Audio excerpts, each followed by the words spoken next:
Good morning, afternoon, and evening from wherever you're joining us in the world today. Welcome to this SpunkGo webinar. Today's speaker is Divine Irakoze. She's a refugee activist in the Jazeleka Youth in Action Camp and a refugee herself. Today's speaker is especially special because she is part of the SpunkGo community as an ambassador for the Malawi chapter. It is my greatest pleasure to welcome Divine to talk about her journey and life as a refugee activist. Just a side note, Q&A will be done through the chat feature after her presentation, where she will answer questions. SpunkGo is an all-girls global student organization where proceeds go to charity. And with that, Divine, the floor is now yours.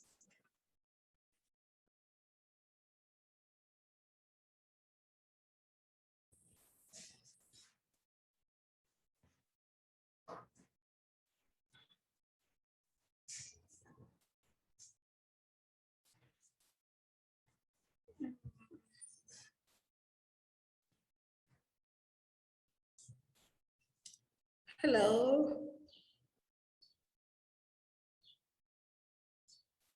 Can you guys hear me?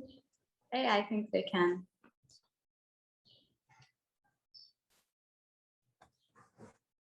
We're good to go. Hey, can you hear me? Yeah, I can hear you. Okay. All right. Is it a good morning or good afternoon? The other side, I don't know, but it's still a good morning here.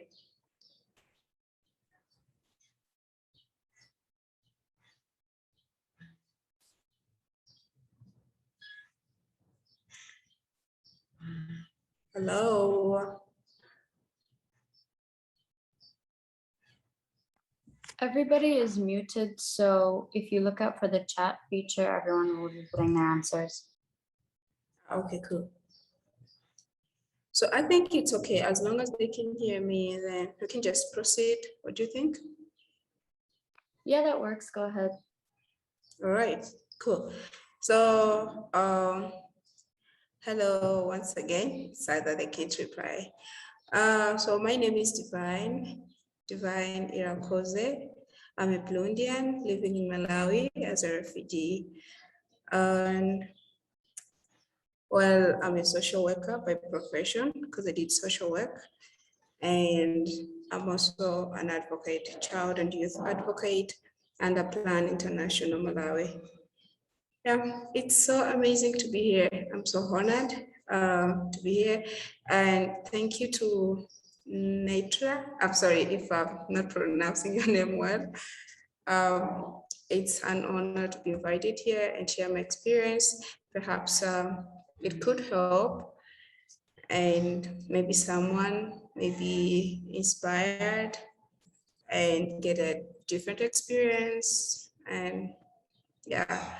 So, well, how did I become a refugee? It's a long story, but I'll try to make it short. Since I was born, I've never been in my country before. That's the first thing. My parents left my country, that's Burundi, long time ago, a very long time ago. I don't remember when, but I was born in 2000 when we were in Tanzania. And then in Tanzania, that's when my parents also decided to move. That's when I was just 4 years. And then 4 years, that's how we found ourselves in Malawi.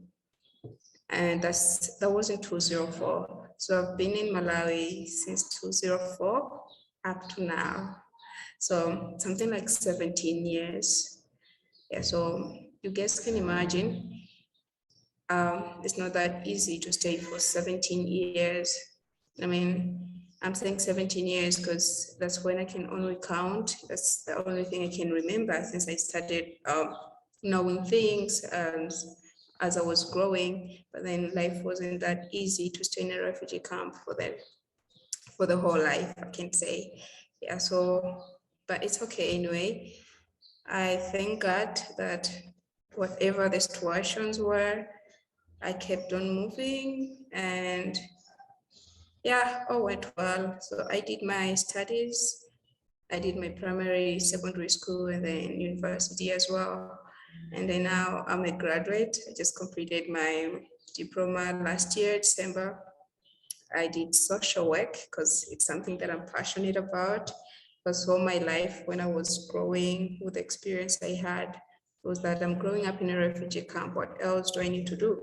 And it's something that can make me flexible, and I should be able to be working with people here and there. And social work was the only way. The first thing that I was passionate about, what I wanted to do, was law. I wanted to do law, but then law, it's very hard to do law in a country which is not your own. Because I remember talking to my mom about it, and she was like, you want to do law, I understand, but then do you think in Malawi you can easily be employed as a lawyer? It's not your country. And do you think you can go back in Burundi and start working as a lawyer? It was also hard because she was like, you've never been there, so where are you going to start? How are you going to enter the country and then convince people that you did law and you want to work there as a lawyer? So I just decided to do something which was flexible, and then something that could allow me to work with people, and then I should have my passion field, because all what I wanted was that, why is it that people has negative mind towards refugees? And then I feel like refugees are amazing people anyway. So despite all the negative things that people think about refugees, we can still work. I mean, we can still do something positive, and then we bring impact together. So yeah, that's when I remember last year I did, no, that was in 2019, after, no, 2018, I mean, after completing my secondary school, that's when I had a chance to get into university. And then I also had an opportunity to be volunteering somewhere. I was working there as the administrative assistant of human resource. I worked for a few months, and then I had also applied for YALI. YALI stands for Young African Leaders. And then I applied. I had a chance to get in as well. So whatever that I was doing was something that was pushing me, something that I was interested in, especially leadership skills, because I was like, I want to do something in my community, but then how do I start without having any experience? And I remember the other first thing I did was that when I was in Form 1, when I've just got into my secondary school, that was in 2016, yeah, 2016, I mean 2015, 2016. And then I joined in parliament. There's a group of young kids here called Children's Parliament. So I joined. What we're doing, we're told that we're doing advocacy. We're advocating for the children who do not have a voice in their communities, children that are always so scared to speak out. You know, some other kids have issues, but then they can't raise them. They can't talk. They're not so strong to talk about them. So we're called in that group, and then we're told that we're being the voice of the voiceless. I was so interested into it, and I liked joining it. And yeah, it also helped me a lot, because whatever skill that I have now, whatever things that I'm doing, it's because of the group that I had joined earlier. This is Children's Parliament. It was under plan, and that's how I've always been able to keep on doing advocacy, you know. So I joined, and then when I heard about YALI, I was like, okay, young African leaders. So I want to be an African leader. What I do, I had to apply it, and then lucky enough, I was successful. And I attend the trainings in Kenya. That's how I started improving my leadership skills. And then later when I came back, that's when I realized, because when I went in Kenya, I met young different leaders who were doing different amazing things in their communities. And then I was also interested. I could learn from them. I had several of them that were inspiring me, and then I had to learn from them. Then when I came back in the community, I was like, I also want to do something in my community. After all, it's my passion. It's something that I've wanted to to do ever since I was young. So there's this other time I was working in the community. I visited a family, and then the situation were not really good. Well, I talked to them. They only had 200 Malawian kwacha. I don't know how I can convert them in US dollars. Maybe that's the easiest currency that we can get. And then the 200 was for the budget for the family to use the whole day. It was so hard. It was kind of crazy because life in Malawi, especially in Taleka refugee camp, has never been easy. And then you get the money, 200 kwacha, yet even the lunch can't cost you that. Lunch is more than that. When you go to a restaurant, you get food, at least you get a plate for 1,500 Malawian kwacha. So I felt so sad when I saw the family having 200 kwacha, and then they were making budget for that. So I talked to them. The woman told me that Divine, it's that you're seeing this now, but then trust me, we've spent 2 to 3 days without having any meal. I thought so sad because I was like, wow, we're all living in this camp, we're all refugees, but then situations differs. Because I wouldn't imagine spending 2 days or 3 days without a meal. So what did I have to do? I felt so bad, but then I couldn't do anything anyway. So I went back into my community, and then I consulted my friends. I mobilized my friends, especially the guys that were together at school.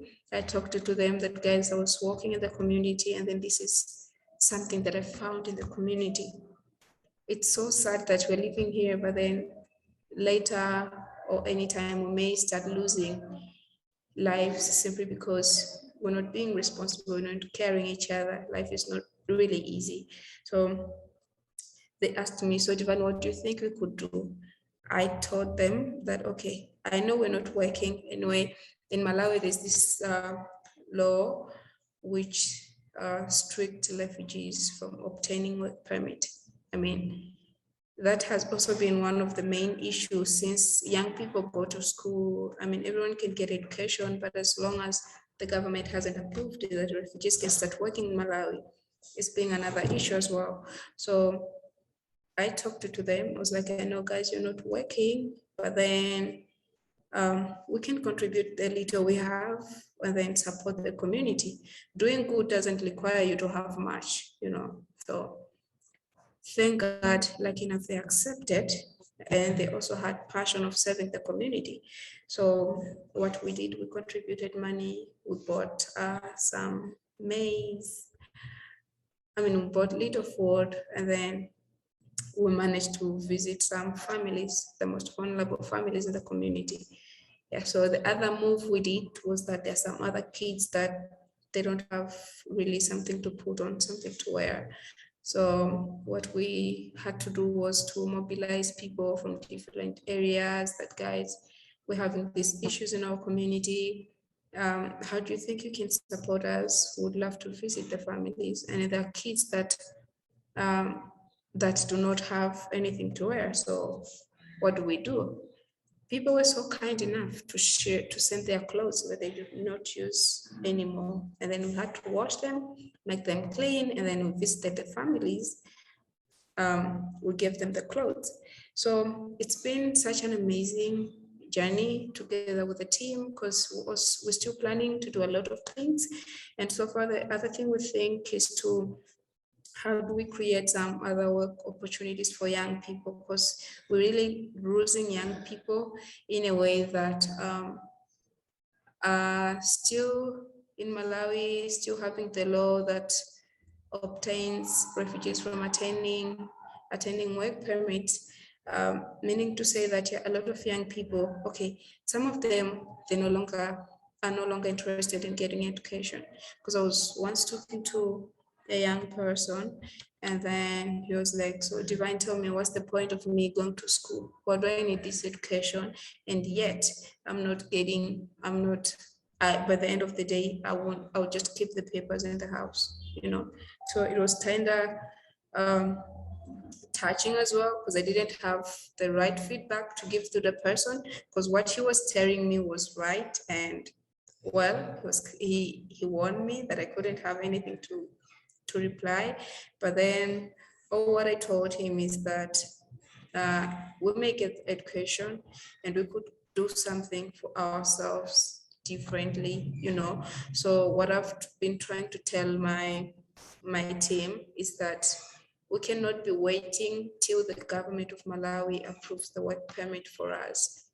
I mean, it's something we are not, of course, we're still advocating for that, but then we know that it's something that can be approved maybe in the next 10 or 20 years from now, because this rule has been there since something like 1997. Yeah, so it's not something that the government can just decide right away, but then we can also we cannot be staying in our house with our papers. We could try and do something different. So what we're trying to do now is, how do we create work opportunities for young people? And now, since a lot of young people are no longer interested, and that's when boys, mostly boys, they end up involving themselves into some risky behaviors, and some of them end up being doing some drugs and substance abuse, while girls, they end up getting early pregnancies, early marriages, the things that they had never planned of. Maybe they had some other great dreams that I've always dreamed of. They've dreamed of becoming big people in the future, but then due to their life, due to the situation, it's been hard for them. So that's the other thing that we're really working on, because what also I've been trying to make my colleagues understand is that we are young people and we need to be responsible in our communities, you know, because so far what we've been doing, it's not that whatever we do, we have funds or anything, but it's simply because it's the passion we have. We understood that our community needs us for the moment, and we don't really need people to be, we don't need donors or funds. I mean, all those will still come, but then for the moment, what do we need to do? The community is dying. I mean, the community need our help for the moment. And as long as we could do it, as long as we could try and do something on our own, we can still do it. So yeah, so far so good. We're pushing to that. And well, there could be a lot to talk. I don't know if I have some questions so far. I can try answer them before we proceed.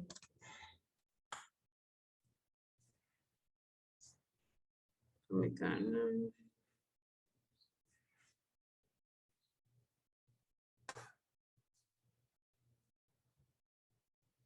I think, Divine, there are a few questions and then I can just read them out for you. Okay. So the first question is, what was the hardest part of your journey as a refugee activist?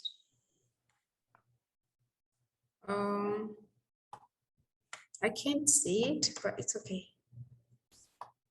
Please come again. What was the hardest part of the journey as a refugee activist?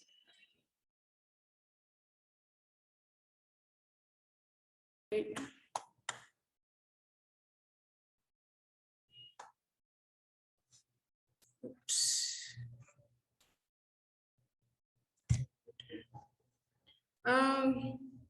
Did you just say the question is, what was my hardest journey? I mean, okay, I think I've seen it.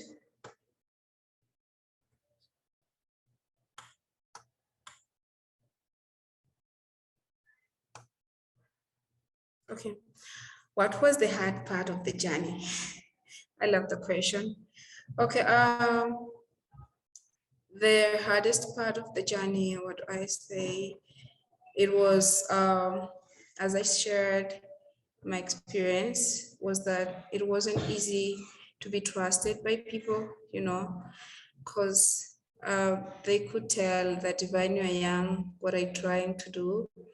And then the other thing was that, you know, I was once told by someone, I was telling him that my dream is to become a strong advocate for refugees. I want to advocate for them because I feel like there's so many things that people don't understand about refugees. Refugees are just amazing people. They're just normal human beings like anybody else. It just happened that some crazy situations happened, and then they were forced to flee their countries, you know, and then freeing their countries, finding themselves into different countries is simply because they wanted shelter. They wanted to be safe. They wanted a place whereby they could be safe. But then now, why is it that people misunderstand them as if it was their choice to leave their countries? So the person, after I've talked to the person would only like, Divine, you know, became an advocate for refugees, but then you're still a refugee as well. So it has always been hard for me to advocate for refugees, yet I'm still one, you know. And then the example that I was given was more like, the example was that it's more like you're in a prison, they have arrested you, you're together with other friends in that cell, and then you're trying to advocate for them. You know, how do you advocate for people yet you're still in the prison? You know, so it was kind of hard, and I had to think about that question, and I was like, oh wow, that's a crazy one. But then it got me thinking, that's true, because at times you can go present your ideas that I would love to do this and this. People won't easily trust you. They'll be like, maybe she's lying, or maybe she just needs money to use for herself, or maybe, I don't know, she just slept and woke up thinking that she could do this, yet she can't, you know. But then trust me, when you have a passion, or when you're really willing to do something, you can always do something. You can always prove the people wrong, you know, because, well, I remember as well the time I was applying for YALI, Young Leaders African, Young African Leaders. It's the other feedback I got was it wasn't easy for me to apply as a refugee because they were not recruiting refugees. Yeah, I got an email denying me to be part of it. I felt so bad. I sat down, I cried that time. I was like, how do they deny me an opportunity? It's for young African leaders. And then why is it that they're excluding refugees? Because, you know, when applying, there's so many things they need. It's online application.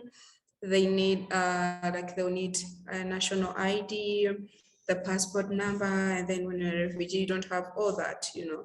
So I told them that I don't have all those, and then it was hard for me to continue the application while I'm a refugee. So the only thing I told them that, okay, it's fine.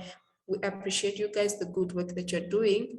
You are helping young leaders, but then it doesn't make sense when you don't recognize all young African, because if you're excluding refugees, then it's something which is crazy. And then I shared my experience. I told them, okay, fine.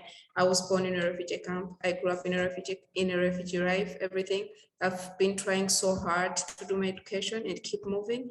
So when it comes to opportunities like this, does it mean that I can't contribute my ideas as well? I can't participate. I can't be a young leader simply because I'm a refugee.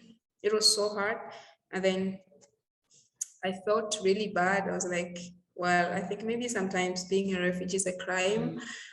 But then, well, thank God they understood it, and then they were kind enough to let me in. And so what I'm trying to mean here is that things will always be hard. People will always try to put you down, you know. People will always try to make you understand that there are things that are meant for you and other things that are not meant for you, especially ladies. Yeah, they'll be like, okay, ladies, you can't do this. And yet in you, you feel that you can, you have all that ability. It's something that you're passionate about. And then it's in you. As long as you understand it yourself, it's in you, you feel it. Trust me, you can always prove them wrong, you know, because till now, they still bring us down, maybe some discouraging words, as I'm saying, like, You can't advocate for refugees while you're a refugee. You can't support someone. You can't help a refugee while you're a refugee as well. But trust me, we're able to do that. The little I get, okay, I may get any little. The little amount I get, there's someone who's not getting it. So how do I need to keep it to myself simply because I'm a refugee and the other friend is a refugee and then I can't support? No, that's not how it works. So it has been so hard, but then we keep on moving. And then the other funny thing is that now, because we understand, we appreciate the government of Malawi for leading us in, because we've been here for so many years. And then everything that we do, we don't do it as in we want to do it on our own. We're refugees, and then we can just everything we're doing.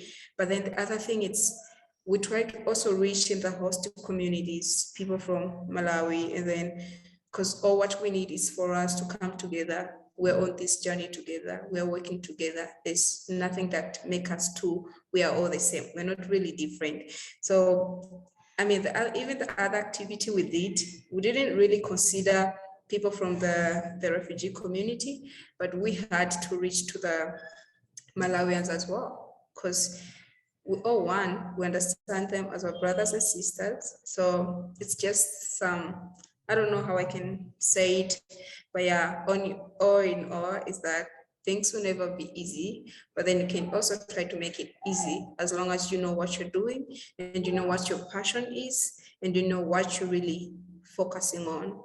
Yeah.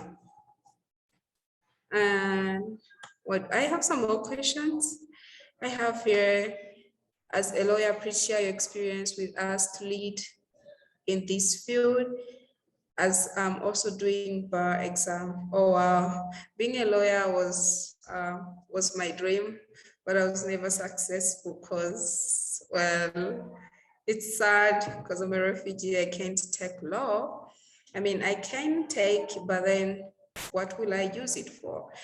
I wonder if I can easily get a work as a lawyer, but whatever it is, I dream of doing law in future. I haven't given up yet, but I'm still looking forward to that. And all the best in your exams, lady. You make it.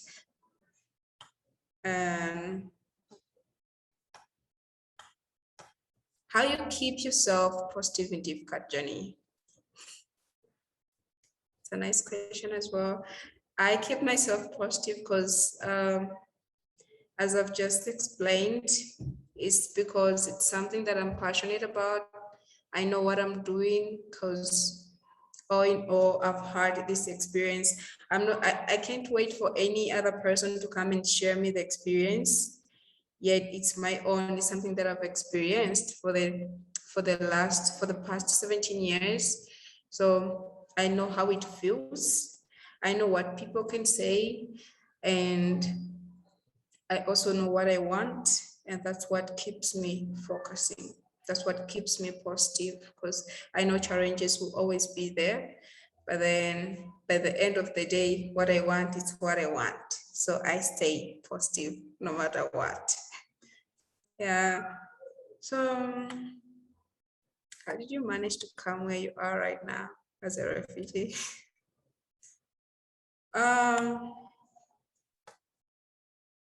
Monica, your question is, it's a nice one, but I think if you were with us at the beginning, you could easily understand how I managed to come. So how did you manage to come where you are right now?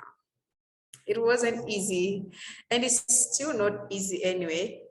I'm not yet there where I really want to be, but I'm still trying. I stayed focused, and I was just so interested in learning from other people. That's the most important thing that helped me, because most of my times I spend it learning from other people, what they're doing. And I try to make sure that it's in line with my passion in a way. It's in line with what I want and what can keep me focusing. Yeah, so, and that's how I managed to be where I am right now. Anyway, I'm just not yet there, but yeah, with God's help, I'm pretty sure that one day I'll be giving a testimony that I had a dream of becoming this person, and then God helped me out and I'm doing it. Yeah.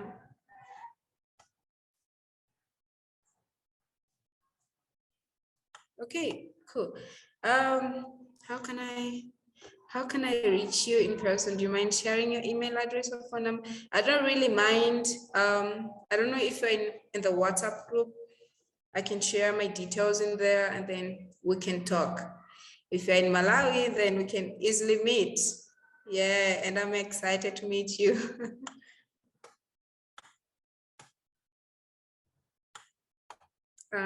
What is your experience like at Plan?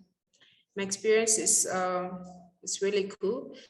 I've been with Plan for the past, now in 2021, for the past something like 6 or 7 years, because I joined Plan when I was very young. I've been doing advocacy under Plan. It's so amazing. It's a very nice organization. I mean, it could be a nice organization, but then what makes it better is people who works in there.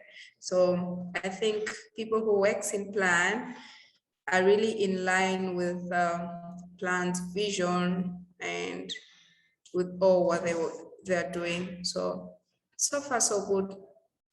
Yeah.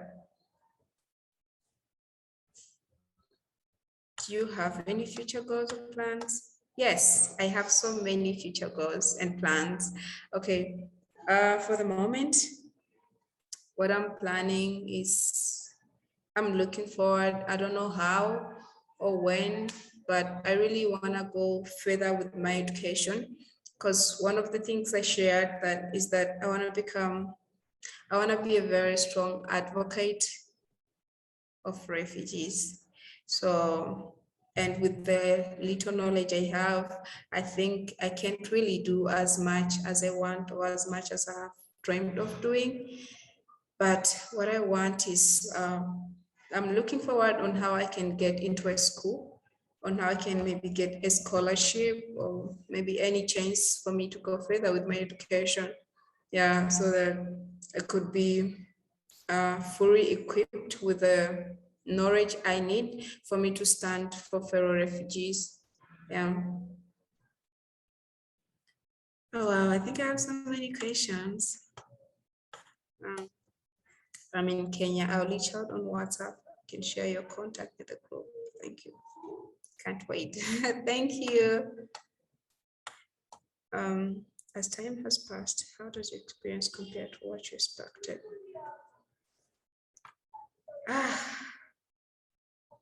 That's a nice question, and it's a hard one anyway. Okay, the question is, as time has passed, how does your experience compare to what you expected?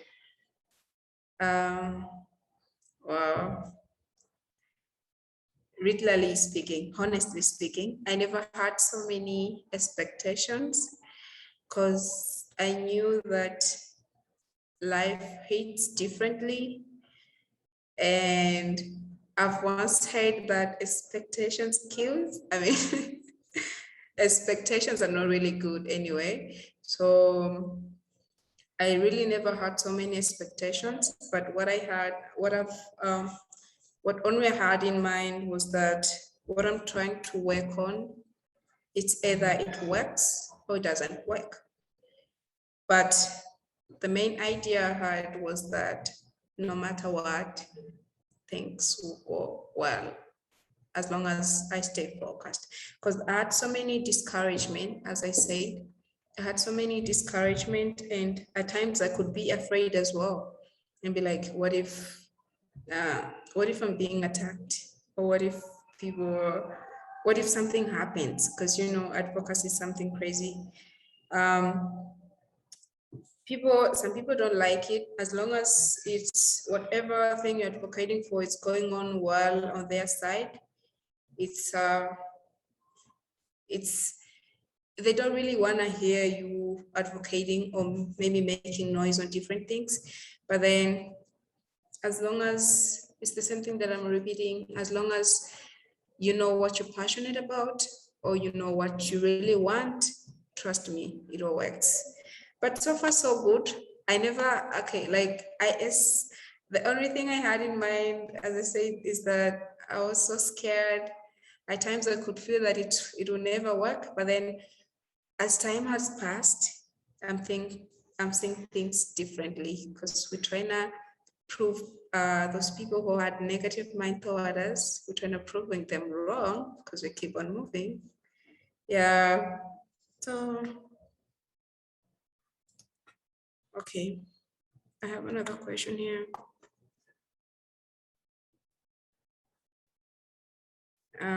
Who are the people? Okay. Well, it's a nice question as well. It's good to recognize people that helped you throughout the journey. Yeah, so, okay, the first people that helped me, that supported me, was my father. My father has been my role model. He's been an amazing father ever, because he's the only person that could understand me. Well, I think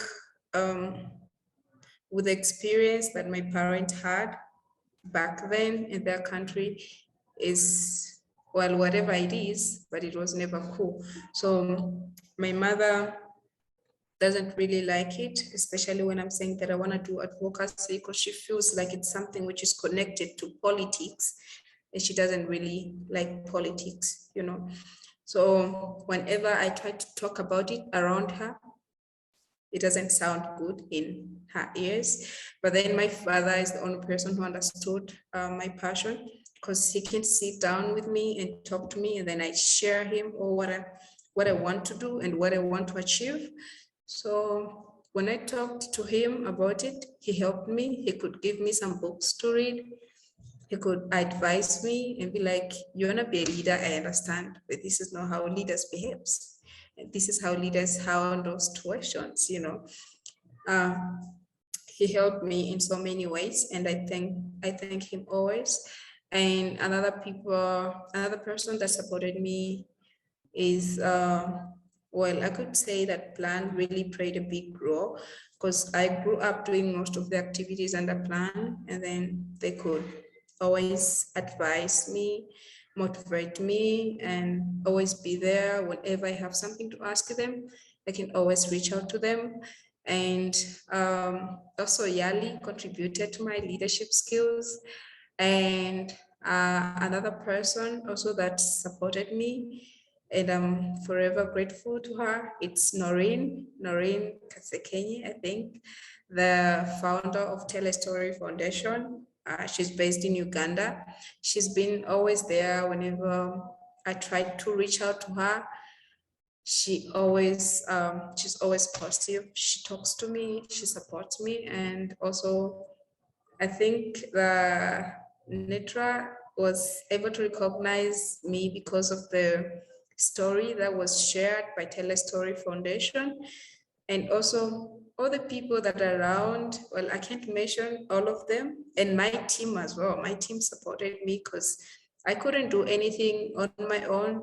I mean, I'm always and I'm forever grateful to them, because that was only anything that I do, it's just bringing an idea. And then when you have people that accept your idea and accept to work with you, those are the best people that we need. So I thank everyone around me that was able to support me. I mean, I can't mention all the names, but I'm pretty sure they know themselves. Yeah. And as an advocate with an experience as a refugee, how do you look at issues affecting adolescent girls and young women, specifically in the refugee camp? Do you really think are crucial in need support from the government and other NGOs? Oh, wow. That's a very big question.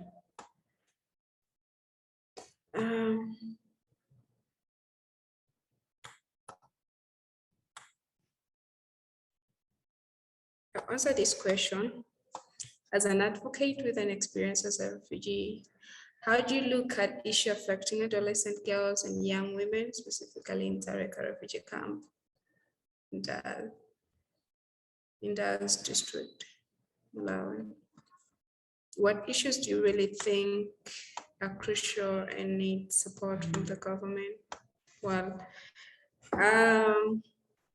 okay, it's a nice question as well. So I think the most issues that are affecting adolescent girls and young women, it's as I mentioned earlier, is that according to the law of Malawi, they haven't provided work permit yet, and that's okay. So the main thing is that most of young girls are becoming teenage mothers, are getting early pregnancies at a very younger age, you know, which is quite hard simply because they don't have, I mean, they say that they don't have anything to do, and then the only option for them is to get married, you know, and then they're easily carried away by these people, like, because even the food that is being given in the communities, it's very little.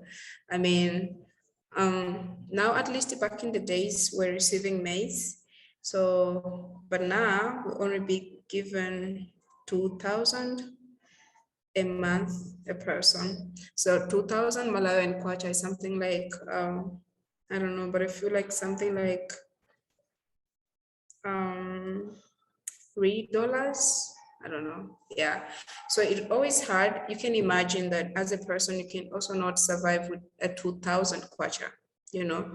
So with that, some other girls think that the only way they could help their parent is if they get married, at least they'll be getting a support from the husband, or maybe the dowry itself could do something.